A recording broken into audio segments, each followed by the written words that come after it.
하나님 말씀 로마서 12장 말씀을 읽겠습니다.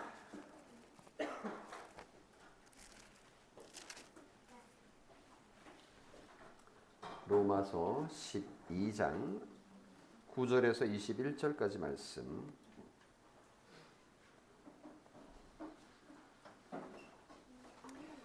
제가 읽겠습니다. 사랑에는 거짓이 없나니 악을 미워하고 선에 속하라. 형제를 사랑하여 서로 우애하고 존경하기를 서로 먼저 하며 부지런하여 게으르지 말고 열심을 품고 주를 섬기라.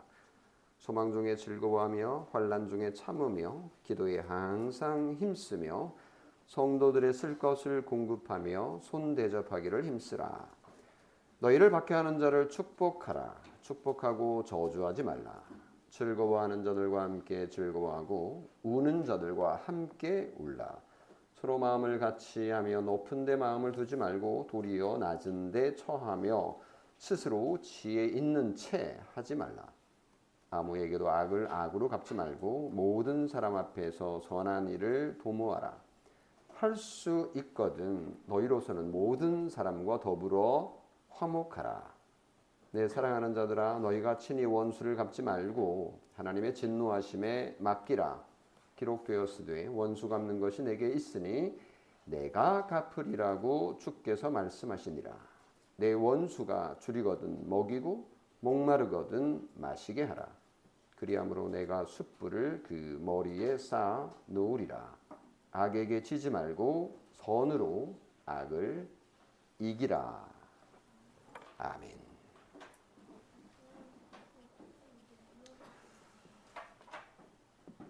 대한민국 여기 마치 상을 받은 것처럼 한 주간이 넘게 들떠 있죠. 한강 작가가 노벨 문학상을 받았습니다. 한강의 작품을 역사적 트라우마에 맞서고 인간 삶의 연약함을 폭로하는 강렬한 시적 산문이다라고 평가를 했거든요. 인간의 아름다움을 찬양한 것이 아니라 인류 역사에서 경험하는 인간의 온갖 악과 그리고 인간의 상처 또 인간의 잔인함과 인간의 연약함을 문학적인 도구로 표현했다라는 것을 칭찬한 거죠. 그 이상도 그 이하도 아닙니다. 정말 그렇지 않습니까? 인류 문명의 비참함은 인간의 악에 있습니다. 그에 비해서 인류 문명의 희망은 뭘까요? 뭐니 해도 사랑이라고 말할 수 있을 겁니다. 오늘 본문 읽은 본문은 9절에서 13절까지와 14절에서 21절까지로 구분할 수 있는데요. 첫 번째 부분은 신자가 신자에게 어떻게 할 것인가. 그리고 두 번째 부분은 불신자에게 신자가 어떻게 할 것인가에 대해서 말하고 있는 부분이라고 볼 수 있습니다. 첫 번째, 우리 9절을 한번 같이 읽어볼까요? 시작. 사랑에는 거짓이 없나니 악을 미워하고 선에 속하라. 기독교가 자랑할 수 있는 최고의 가치이죠. 사랑. 그리스도인이 사랑을 잘 베풀고 있기 때문에 사랑을 우리의 최고의 가치로 내세울 수 있는 것일까요? 아니면 잘 못하기 때문에 그것을 최고의 가치로 내세우는 것일까요? 어느 쪽일까요? 우리가 하트 모양을 이렇게 만들기도 하고 또 대한민국이 개발한 이런 표시를 하기를 즐겨 하는데 무슨 뜻일까요? 사랑합니다 라는 뜻일까요? 아니면 사랑해 주세요 라는 뜻일까요? 네, 사랑합니다 라고 표시하는 것이 그런 의도가 아마 많겠죠. 그런데 내 이웃을 내 몸과 같이 사랑하라 라는 성경에 분명한 명령이 있지만 이거를 실천하기는 정말 어렵지 않을까요? 솔직하게 가슴에 손을 얹고 생각해 볼 때 저희들이 오래전에 오래전이라 그러니까 10년, 20년이 아니고 몇 년 전에 우리 사랑 성품 한 1년 넘게 설교를 제가 한 것 같아요. 사랑 설교 들으시면서 어떠셨어요? 사랑 설교를 들으면 기분이 좋아지고 뭔가 사랑받는다고 느낌이 들고 그러셨나요? 아니면 상당히 부담이 되셨나요? 사랑 설교를 저도 하면서 사랑이 이렇게 어려운 건가라고 자책하게 됐고, 사랑 설교를 준비하면 할수록 너무 힘들고 어려웠던 기억이 납니다. 그런데 우리는 사랑합니다 라고 말하기를 좋아하고 표시하기를 좋아합니다. 실제로 사랑하는 걸까요? 아니면 사랑하고 싶습니다 라고 표시하는 걸까요? 아니면 지금은 내가 사랑하지 못하지만 사랑할게요 라고 각오를 한번 하는 것일까요? 우리가 만약에 사랑하지 않으면서도 사랑합니다 라고 입으로 내뱉는다면 이거는 그야말로 말잔치에 불과한 거죠. 정말 조심해야 될 말이 아닐 수 없습니다. 왜냐하면 사랑에는 거짓이 없다라고 오늘 본문에서 말하잖아요. 사랑의 본질상 이 거짓이 있을 수 없다라고 말하고 있는데, 신자 사이에 이 사랑이라는 말이 오갈 때 정말 거짓 없이 오가는 말일까? 교인끼리 나누는 덕담이니까 좋은 말이니까 그냥 사랑합니다라는 말을 쉽게 우리가 하게 되지만, 너무 안 하는 것도 문제지만 너무 쉬운 것도 문제 아니겠어요? 교인끼리 나누는 이 사랑의 미러가 정말 많으면 많을수록 좋지만 이것이 행동이 따르지 않는 가짜 사랑 고백이라면 심각한 문제가 아닐 수 없습니다. 조금 전에 말씀드린 것처럼 사랑의 행동이 실천이 얼마나 어려운지 안다면 그렇게 쉽게 던질 인사가 아닌 거죠. 성도 여러분, 진정한 사랑은 거짓이 없다라고 선언합니다. 거짓이 있는 사랑이 진짜 사랑이라고 생각하는 사람은 아무도 없습니다. 그럼에도 불구하고 이 말이 너무 좋기 때문에, 여기에 거는 희망이 크기 때문에, 이 말이 주는 효과가 크기 때문에 우리는 거짓이지만 이 단어를 사용합니다. 여기 거짓이 없다라는 단어가 헬라어로 보면 되게 재미있게 되어 있는데요. 바리새인들을 비난했던 예수님의 평가 단어가 하나 여기 포함되어 있습니다. 위선, 외식하는 것. 외식하지 않는다라는 말이 거짓이 없다라는 단어이거든요. 그러면 바리새인들이 했던 그 외식의 문제가 뭔지 살펴보면 우리가 사랑에는 거짓이 없다라는 걸 더 잘 이해할 수 있는데요. 바리새인들이 했던 비난받았던 거가 뭐죠? 그들은 말하는 것과 행동하는 거가 너무 달랐던 거죠. 그러니까 가르치는 것과 가르치는 내용은 너무 좋아요. 근데 실제로 그들은 그 가르침대로 실천하지 않았던 거죠. 가르치는 것만큼 실천하기가 너무 어려웠다는 뜻이기도 하겠지만 행동에 비해서 가르침이 너무 화려했던 겁니다. 거짓이죠. 사랑에는 거짓이 없다라고 했는데 그들은 진정한 사랑을 하지 않고 있었던 겁니다. 그런 의미에서 사랑은 거짓이 없다라는 말을 우리가 이해할 수 있고, 사랑이라는 거가 쉽지 않구나. 뿐만 아닙니다.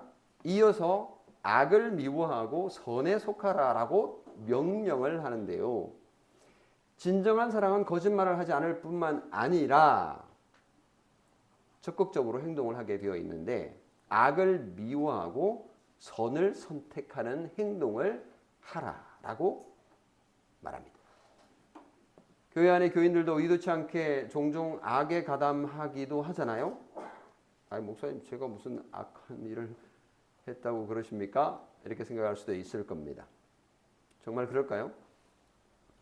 거짓말이라는 악을 우리도 모르게 쉽게 범하기도 하는데요. 그게 대표적인 게 거짓 증언이잖아요.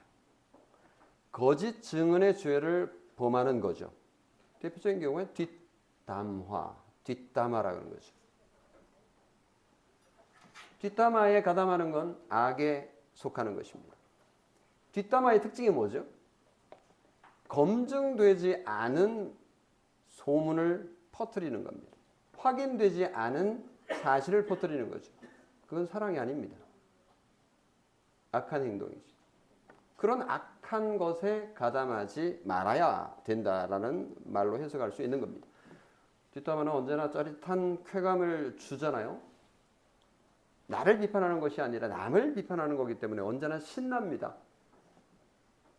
남이 나를 그렇게 비판하고 있다라고 상상해 보세요. 그게 누구를 통해서 들렸어요. 누구가 나를 이렇게 말했대. 일부 맞지만 일부가 틀리기 때문에 그건 비진리인 거죠. 얼마나 기분이 나쁘겠어요? 뒷담화는 책임을 지지 않아도 되기 때문에 진실 가운데 거짓도 쉽게 끼어들기 쉽습니다. 그러니까 상당 부분 진실일 수 있어요. 사실일 수 있어요. 근데 그 중에 거짓들이 기가 차게 끼어 있는 거죠. 그러니까 나는 진실을 말했다라고 착각하지만 사실은 그 중간중간 결정적인 순간에 거짓이 끼어 있는 거죠. 사랑인 척하지만 사실은 거짓이 난무하는 이런 모습은 교회 안에 있어서는 안 된다라고 말하고 있습니다. 자, 9절의 말씀이 그거고요. 10절을 한번 읽어봅시다. 자, 10절 시작. 형제를 사랑하여 서로 우애하고 존경하기를 서로 먼저 하며. 여기 이제 형제 사랑이라는 말이 나옵니다. 형제 사랑 우리 배웠죠. 필라델피아라고 하는 미국의 지역 지명 이름이 바로 형제 사랑이라는 헬라어 단어를 그대로 옮겨 놓은 거예요. 음가를 그대로 필라델피아라고 하는 건. 형제 사랑의 모습은 거기 바로 이어지죠. 서로 우애하고 형제자매끼리 가장 가까이 지내면서 서로 사랑하는 걸 이제 우애라고 표현을 하죠. 뭐 굳이 이거 뭐 잘하고 있는데 이런 말을 할 필요가 있을까 이렇게 생각할 수도 있지만 한 집안의 형제자매끼리도요 서로 성격도 다르고 이해관계도 좀 다르고요. 첫째, 둘째, 셋째는 다 다르잖아요.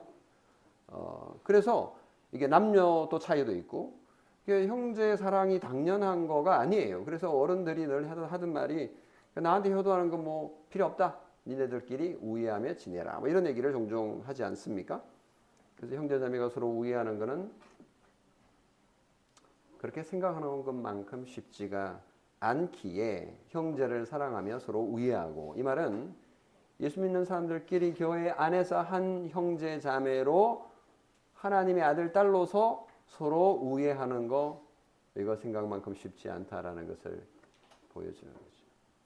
그렇지 않습니까, 여러분? 우리가 서로 사랑하는 거 남들이 이 교회는 사랑이 없어 라고 비난하기 쉽지 내가 남을 사랑하고 있는지 자아 비판을 하면서 심각하게 고민하는 사람이 얼마나 될까요? 그래서 이 우애라는 단어는 사실은 부모와 자식 또는 부부 관계에서 헌신, 자기 자신을 희생하면서 헌신하는 사랑을 말할 때 사용되는 단어이거든요. 그러니까 그러잖아요. 형제끼리 우애한다라는 개념은 형제가 늘 옳기 때문에 사랑하는 게 아니라 부족하고 나에게 잘 못하지만 그래도 봐준다. 뭐 이런 거 있잖아요. 이런 사랑, 이거 헌신인 거잖아요. 그럼에도 불구하고 사랑하는 거. 부모가 자식을 또는 자식이 부모를 이해하고 품고 가는 이게 이제 우애라는 거죠. 그래서 한 집안의 형제자매, 특히 한 교회 안에서 서로 우애하는 것이 얼마나 중요한가. 동시에 이것이 얼마나 어려운가를 보여주기도 합니다. 자, 보세요. 그냥 우애한다 정도가 아니라 존경하기를 서로 먼저 하고 존경하라고요? 아니, 형제끼리 서로 존경하라고요? 아니, 형님을 존경하라고요? 아니, 언니를 존경하라고요? 아니, 자식을 존경하라고요? 자녀를 존경하라고요? 근데 성경은 우리에게 존경하기를 서로 먼저 하고 앞서가요. 아니 제가 나를 무시하는데 어떻게 내가 쟤를 존경해요? 아니 그럼에도 불구하고 존경하기를 먼저 하라고 성경은 우리에게 분명하게 명령하고 있습니다. 진정한 사랑은 거짓 없는 존경으로 표시됩니다. 그냥 존경한다, 형 존경해 이게 아니라 말로만이 아니라 정말 마음으로 서로 존경하는 삶을 살아야 됩니다. 이게 이제 그리스도인이 교회 안에서 또는 가정에서 서로 행해야 될 사랑의 표현입니다.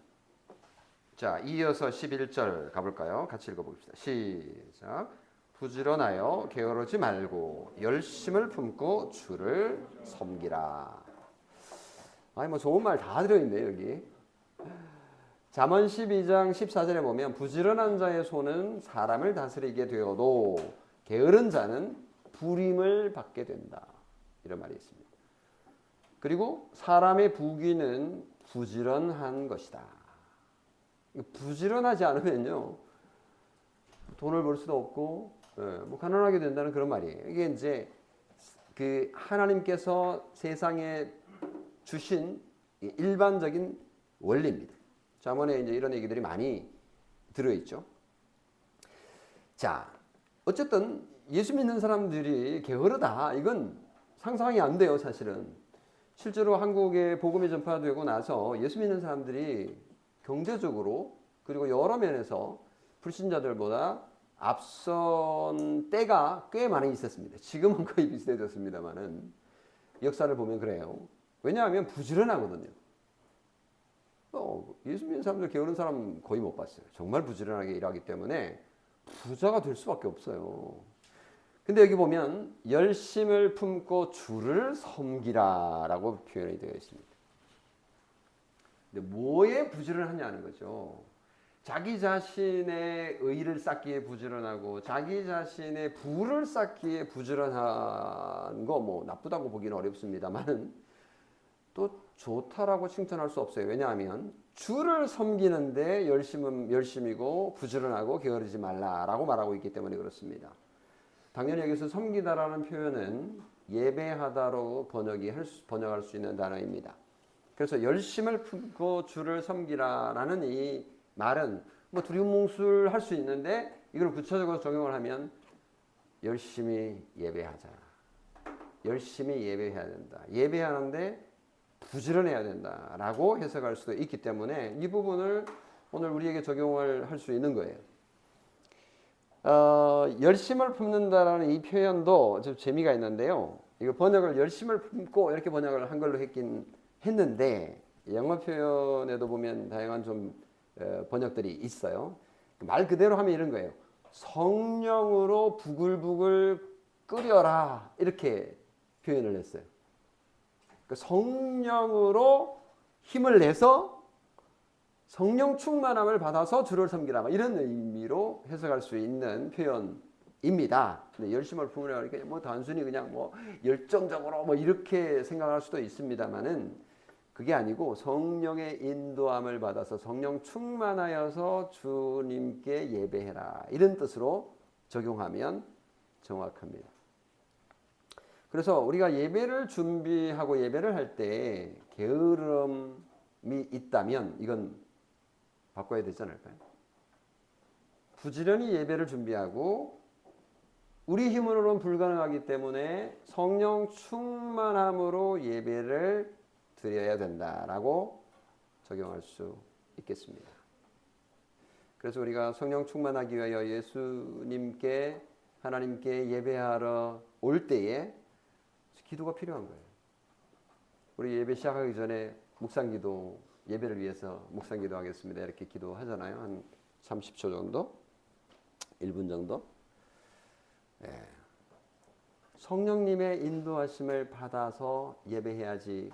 내 마음대로 그냥 내버려 두면 설교 듣다가 뭐 저기 멀리 왔다 갔다 할 수도 있고 예배가 제대로 안 될 수 있습니다. 찬송도 제대로 뭐 하는 둥 마는 둥 이렇게 될 수 있는 거죠. 성령 충만함으로 예배를 해야 된다라는 것을 우리가 배울 수 있고요. 여기 보면 또 게으르지 않고 부지런히 열심을 품고 예배를 한다라는 것은 예배 시간에 좀 일찍 와서 예배하는 것도 적용할 수 있지 않을까요? 제가 뭐 한 몇 년에 한 번씩 이 얘기는 하는데 자주 좀 해야 되는데 저도 이걸 잘 못해서 그런데 예배할 때 적어도 한 15분 전에는 미리 와서 진짜 늦으면 한 10분 정도 늦게 라는 게 아니고 10분 일찍이죠. 적어도 그 정도는 와서 앉아서 우리가 예배 준비를 해야 정신을 차리고 예배를 할 수 있지 않을까. 그렇지 않으면 우리가 예배가 제대로 되겠어요? 그러니까 주를 섬긴다라는 거가 막연하잖아요. 근데 우리가 예배하는 게 대표적인 주를 섬기는 행위인데 우리가 미리 준비해서 부지런히 그러려면 집에서 좀 더 일찍 출발을 당연히 해야 될 겁니다. 그래서 예배당에 도착해서 묵상하면서 예배를 준비할 때 부지런하여 게으르지 말고 열심을 품고 주를 섬길 수 있다. 주님께 예배할 수 있다라는 것으로 적용할 수 있으면 정말 좋겠습니다. 자, 12절로 넘어가 보겠습니다. 자, 예수 믿는 사람끼리 또 해야 될 게 뭐냐면 소망 중에 같이 읽어보겠습니다. 소망 중에 즐거워하며 환난 중에 참으며 기도에 항상 힘쓰며. 이 권면은 말세를 살아가는 우리 신자에게 꼭 필요한 권면입니다. 힘이 많이 되는 말씀이죠. 성경은 우리가 지금 살아가고 있는 교회의 현실을 어떻게 표현했냐면 광야 교회다 이렇게 표현을 했어요. 광야 교회. 우리가 살아가고 있는 이 세상이 광야와 같다. 영적으로 보면 광야와 같다라 이런 뜻이에요. 척박한 그런 환경 속에서 우리가 살아가고 있는 거다. 그러니까 우리 교회 주변을 살펴보면 평화로운데요 목사님 이렇게 말할 수도 있겠지만 아니 뭐 예수 믿는 사람들 손가락질하고 교회를 어떻게 못 잡아 먹어가지고 막 난립니다. 목사님 이거 못 살겠어요. 세상이 왜 이래요? 쟤네들 혼 좀 내줘야 되겠어요. 라고 생각이 된다면 여러분은 광야교회에 살고 있다는 걸 체험하고 있는 겁니다. 광야라는 특징이 뭡니까? 광야에는 낮에는 엄청 더워요.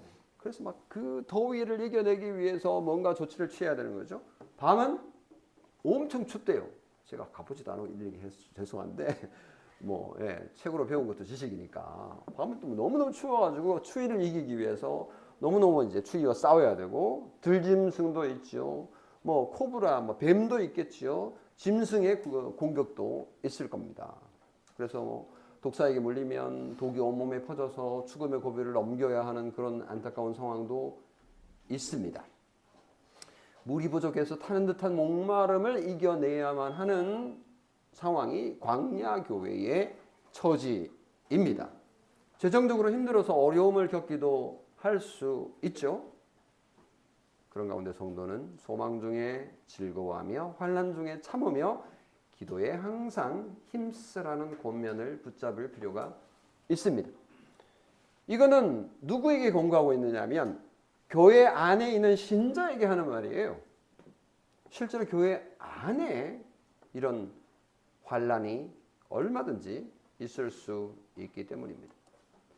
그런 환난 가운데 이상하게 생각하지 말고 하나님의 약속이 있으니까 온전한 하나님의 나라가 임할 것이라는 그 약속을 믿고 젖과 꿀이 흐르는 가나안 땅에 대한 소망을 가지고 고통스러운 그런 현실을 이겨냈던 광야 교회의 이스라엘 백성처럼 우리도 하늘을 바라보며 하늘에서 내려주는 그 만나와 메추라기를 하나님의 은혜로 붙들고 인내하면서 기도하며 이겨내라.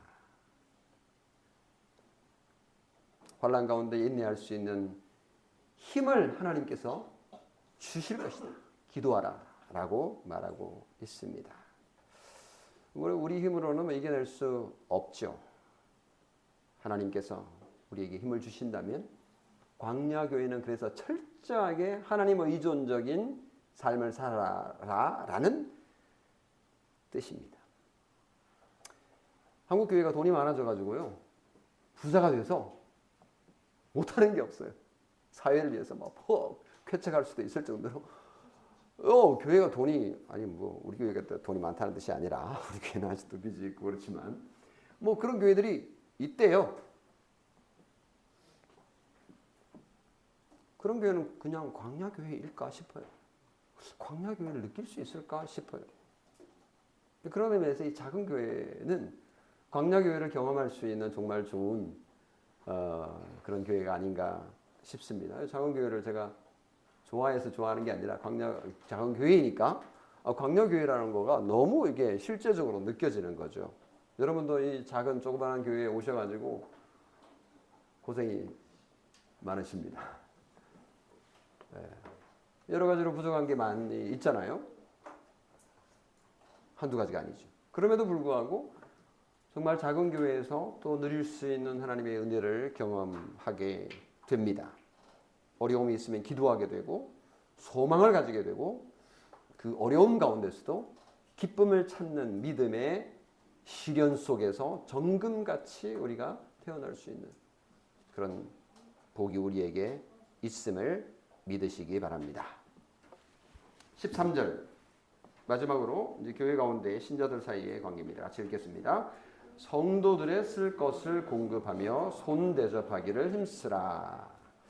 교회 안에 궁핍하거나 어렵거나 힘들 때 필요한 것을 공급하라는 거죠. 너무나 분명한 사랑의 행위입니다. 사랑의 실천의 대표적인 경우죠. 나그네를 대접하는 거 사랑의 실천입니다. 주를 섬기는 것이요. 그들 약한 자들에게 도움이 필요한 자들에게 한 거가 곧 하나님에게 한 것이다라고 간주해 주시니 너무 고맙잖아요. 그래서 이것을 열심히 해야 될 겁니다. 마태복음 25장 4절에 보면 내 형제 중에 지극히 작은 자 하나에게 한 것이 곧 내게 한 것이니라 라고 말했습니다. 그래서 우리가 정말 그 도움이 필요한 쓸 것을 성도들의 쓸 것을 공급해라. 이 말은 쓸 게 없는 자가 우리 주변에 있다라는 건 우리에게 귀찮은 게 아니라 복인 거죠.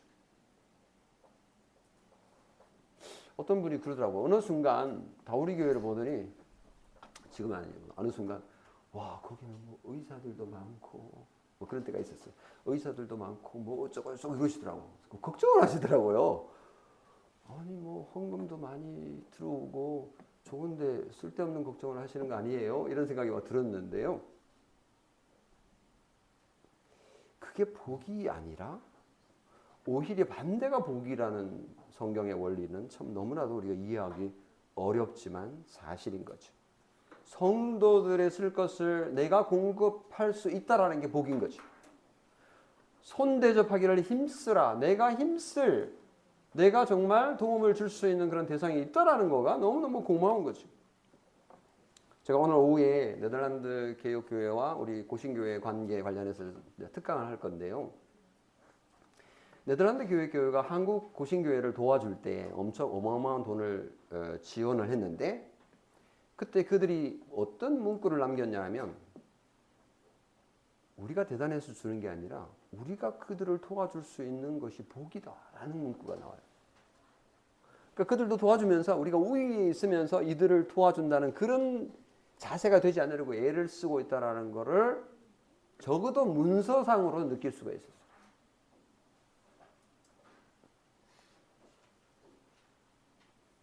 이 공급하다라는 단어가 재미있게도요. 코이노니아라는 단어거든요. 이 코이노니아는 우리 교제로 이해하잖아요. 교제라는 단어로 쓰이잖아요. 서로 교제한다. 그러니까 서로 주고받는 거가 이게 사실은 교제의 가장 좋은 방식인 거죠.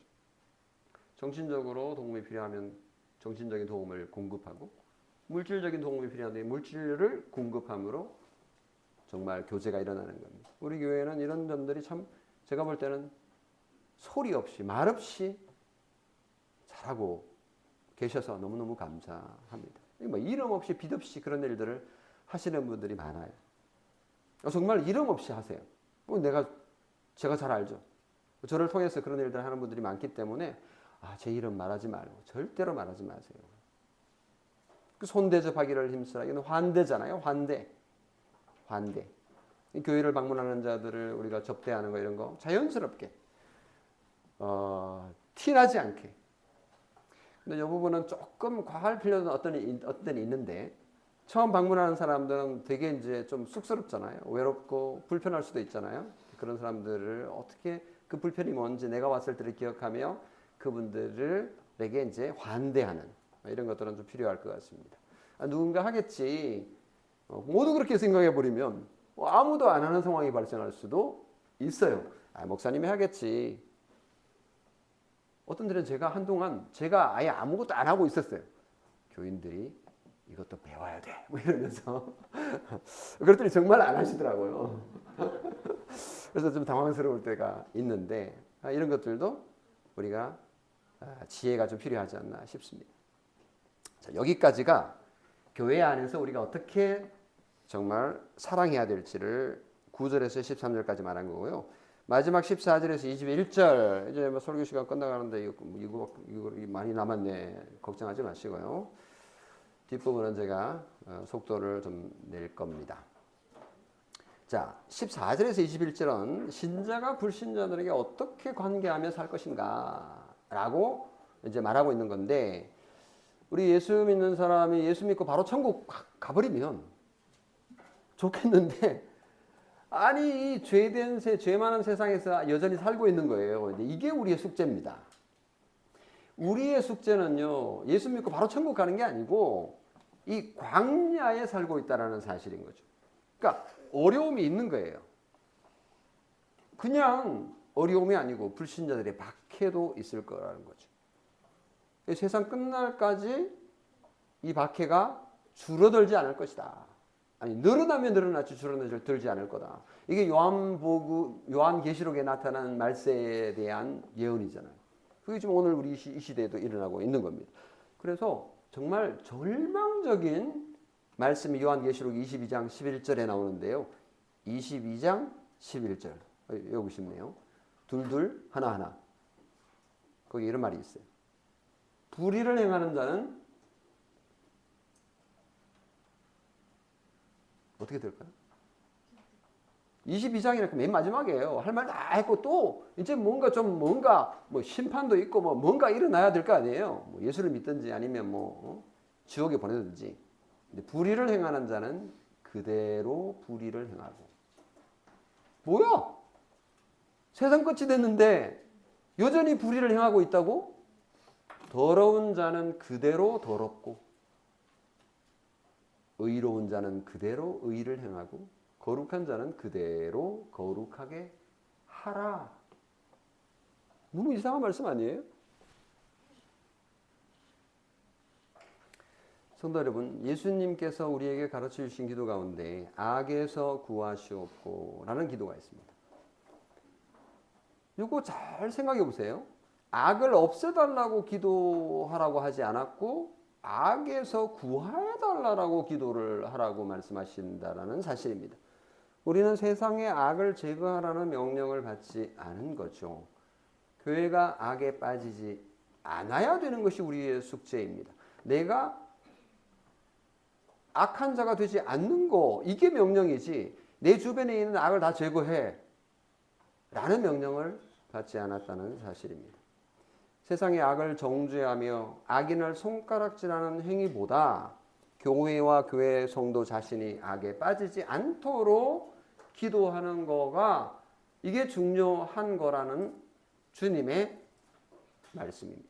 뜻입니다.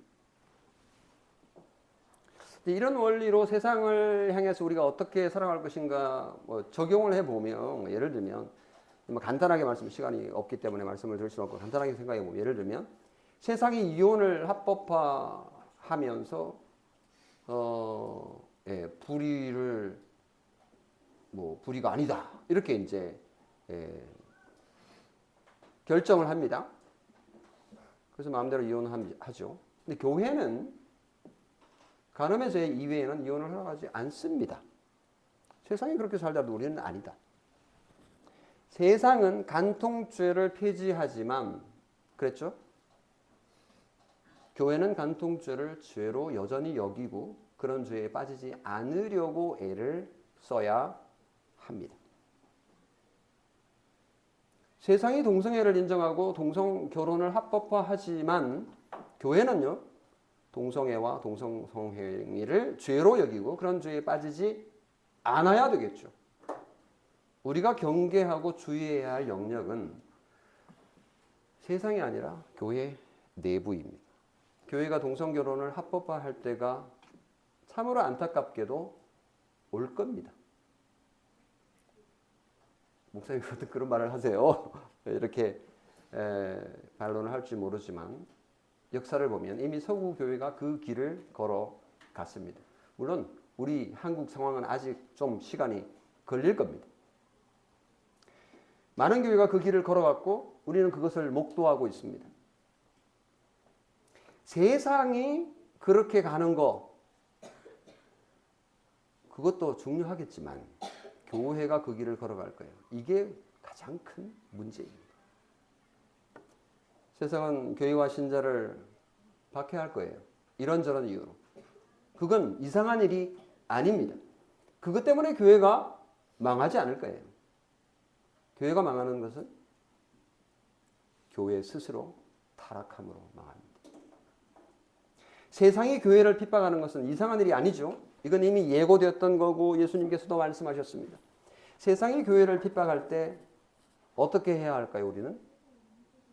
성경은 그 대처할 매뉴얼을 우리에게 분명히 주셨어요. 뭘까요? 14절 같이 한번 읽어보겠습니다. 시작. 너희를 박해하는 자를 축복하라. 축복하고 저주하지 말라. 박해하는 자를 저주하지 말고 축복하라 명령하십니다. 가능하시겠습니까? 가능하시겠습니까? 예수님께서 마태복음 5장에서 하신 말씀을 요약한 거거든요. 예수님께서 직접 이렇게 말했어요. 또 내 이웃을 사랑하고 내 원수를 미워하라 하였다는 것을 너희가 들었으니 나는 너희에게 이르노니 너희 원수를 어떻게 하라고요? 사랑하며 너희를 핍박하는 자를 위하여 기도하라. 이같이 한즉 하늘에 계신 너희 아버지의 아들이 되리니 이는 하나님이 그 해를 악인과 선인에게 비추시며 비를 의로운 자와 불의한 자에게 내려주시리라. 너희가 너희를 사랑하는 자를 사랑하면 무슨 상이 있으리요?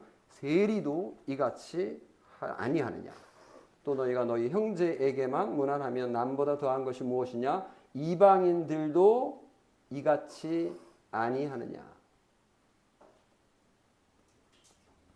예수님 당대의 유대인들이 어떻게 생각했냐면요. 로마 제국 침략자들을 너무너무 미워했거든요. 너무 싫었었거든요.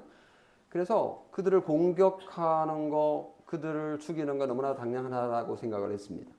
그래서 유대 열심당원들은 대표적으로 로마 제국주의자들과 전쟁을 벌여서 쫓아내려고 유대 전쟁들을 엄청 일으켰어요. 그래서 로마 군인들이 이 팔레스틴 지역에 오면 골치가 아팠습니다. 왜? 너무 저항이 여기는 좀 많으니까. 다른 나라들은 뭐 대체로 다 굴복하고 마는데 좋은 게 좋다고. 그런데 예수님께서 분명하게 말씀하십니다. 박해하는 자를 축복하라고 말입니다. 그들을 저주하는 것조차 금지하십니다. 그리스도인은 도대체 얼마나 손해를 보고 살아야 하는 것일까요? 성도 여러분, 우리가 과연 이 명령을 지킬 수 있을까요? 예수 믿는 신자들이 이 명령을 지키려면 얼마나 큰 믿음이 있어야 할까요? 우리 힘으로 지킬 수 있을까요? 이 명령에 순종하지도 못하는 우리가 세상을 향해서 손가락질할 여유와 자격이 있을까요? 15절 16절을 읽어봅시다. 같이 읽어볼까요? 시작. 즐거워하는 자들과 함께 즐거워하고 우는 자들과 함께 울라. 서로 마음을 같이 하며 높은 데 마음을 두지 말고 도리어 낮은 데 처하며 스스로 지혜 있는 채 하지 말라. 이 구절은 신자 간의 관계에 관한 것으로 해석을 하는 경우가 많은데요. 문제는 이 구절이 신자를 향한 거라고 보면 이게 지금 불신자들에게 하는 말 중간에 들어있는 거예요. 보세요. 14절은 분명히 박해하는 자를 축복하라고 그랬잖아요. 그러니까 이건 원수를 갚지 말고 이런 거 하는 거 보면 이제 불신자가 교회를 핍박하는 것이라고 볼 수 있는데 그 중간에 신자들을 향한 문구가 들어가 있다.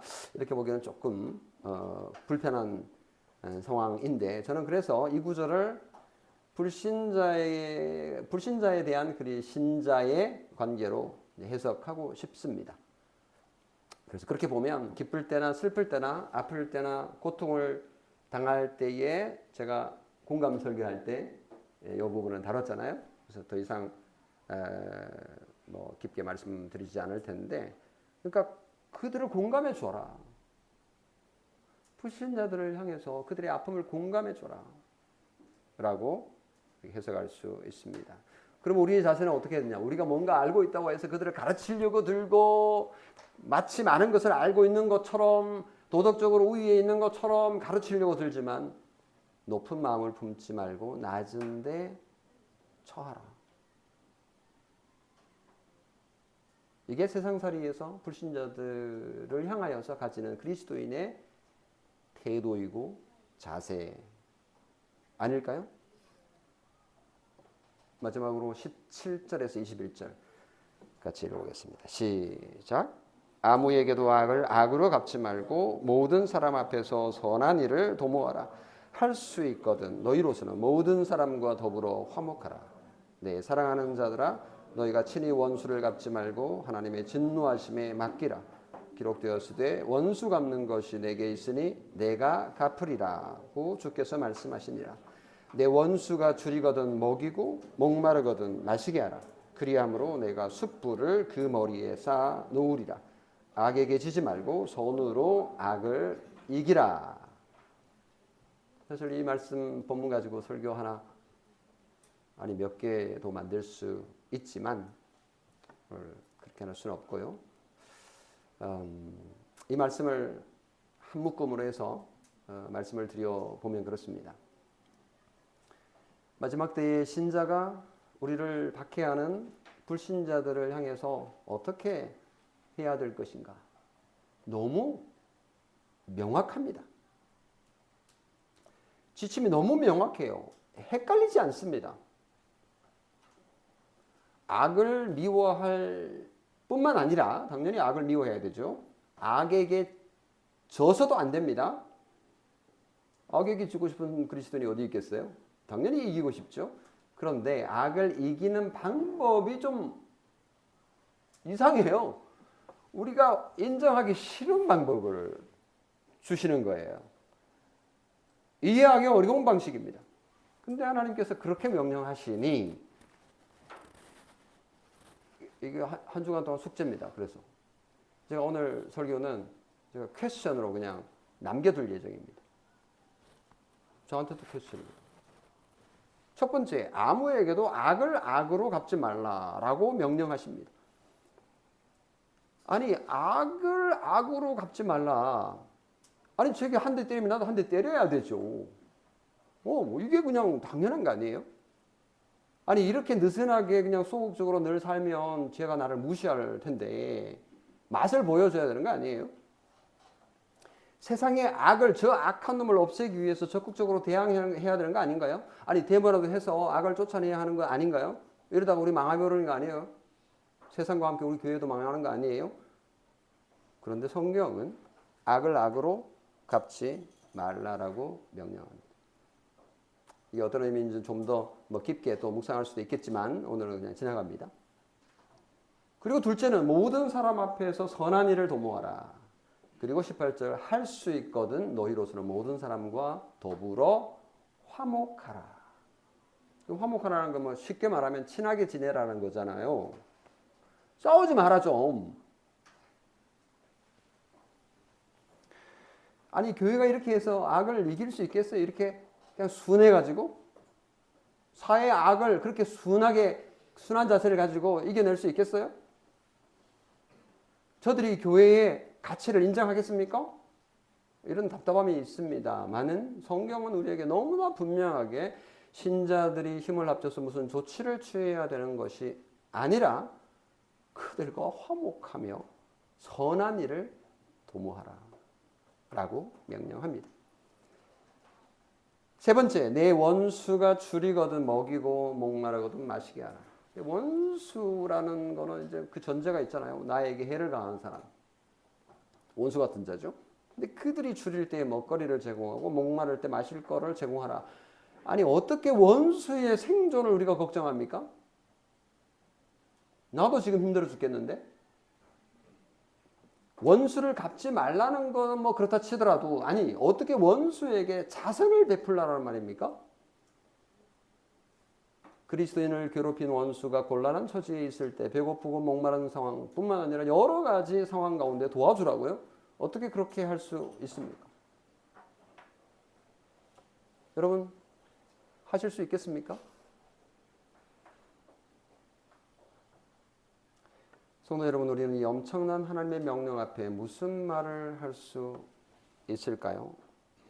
이 명령에 순종할 수 있겠습니까?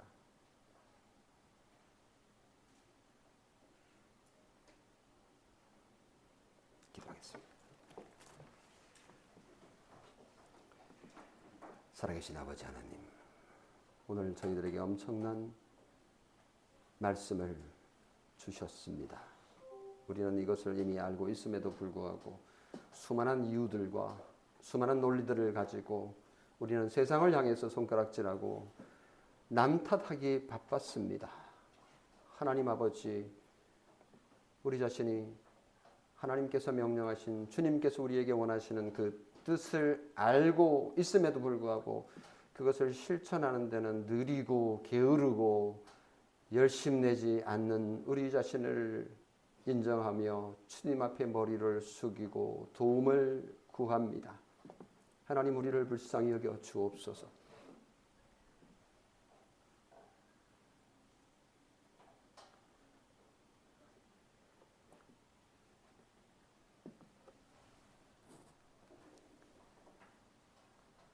하늘의 은혜가 아니고는 우리는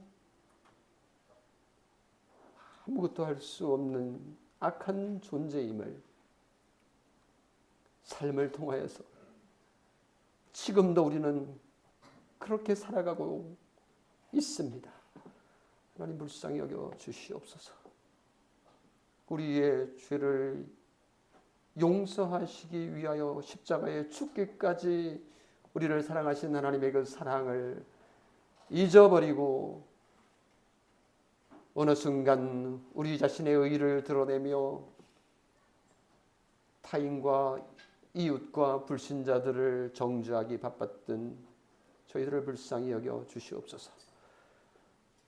하나님께서 우리를 위하여 베풀어 주신 그 사랑 오늘도 기억하며 하나님께서 우리를 사랑한다 라고 말씀하시고 우리에게 의롭다 하시고 우리를 거룩하게 하시겠다고 약속하신 그 약속을 믿고 바라오며 오늘도 주님 앞에 머리를 숙입니다. 도와주시옵소서. 우리 주 예수 그리스도의 이름으로 기도하옵나이다. 아멘.